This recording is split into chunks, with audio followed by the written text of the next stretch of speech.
হয় এই সময়ৰ এক বিগ ব্ৰেকিং নিউজ তিতাবৰলৈ আমি যাব বিচাৰিছোঁ তিতাবৰৰ বৰখোলাত AGYCPৰ প্ৰতিবাদ জৰাজীৰ্ণ বাটপথ নিৰ্মাণৰ দাবীত এই প্ৰতিবাদ সংগঠনটোৰ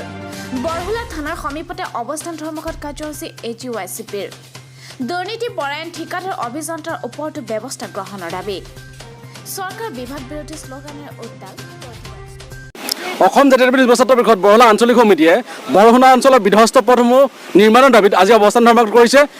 বৰহোলা অঞ্চলত প্ৰতিটো পথে বিধ্বস্ত হৈ পৰিছে তিতাবৰ গৰালি বৰহোলা সংযোগী পথ তিতাবৰ বৰহোলা নোৱালী সংযোগী পথ গাঁৱৰ বিভিন্ন পথসমূহ অতিকে বিধ্বস্ত হৈ পৰিছে বৰ্তমান বিজেপি চৰকাৰৰ নেতৃত্বাধীন চৰকাৰখনে কেন্দ্ৰীয় চৰকাৰ হওক বা ৰাজ্য চৰকাৰ হওক অসমৰ যিসমূহ পথ বিশেষকৈ বৰহোলাৰ যিসমূহ পথ নিৰ্মাণ কৰিব লাগিছিলে তেনেদৰে নিৰ্মাণ কৰা নাই স্কুলীয়া ছাত্ৰ ছাত্ৰীৰ পৰা আদি কৰি ৰোগী এম্বুলেঞ্চত যোৱালৈকে যথেষ্ট সমস্যাৰ সন্মুখীন হ'ব লগা হৈছে এই চৰকাৰখনে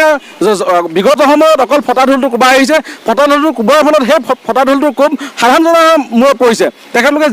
GST পৰা আদি কৰি সকলোতে কৰ লগাইছে কিন্তু সেই কৰ পইচা ভাবিছিলোঁ আমি অসমৰ বিশেষকৈ বৰহোলা অঞ্চলৰ পথবিলাক উন্নতি কৰিব বা অসমৰ বিভিন্ন পথ উন্নতি কৰিব কিন্তু তেখেতলোকে সেই কামটো কৰা নাই এই চৰকাৰখনে ফটা ঢোল কোবোৱাৰ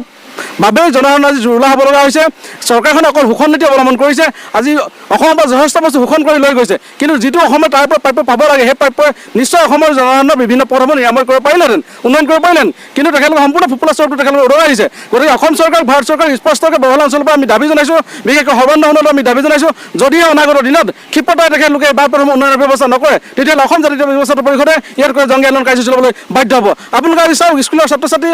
অহা একেবাৰে ৰাস্তা মানে কোনো হেৰি নাই ব্যৱস্থা নাই ছাত্ৰ ছাত্ৰী যদি চাইকেল লৈ আহে বা ৰোগী যায় সেই তাত গাড়ী লাগি ধৰে গতিকে চৰকাৰখনে জনসাধাৰণৰ ব্যৱস্থাৰ প্ৰতি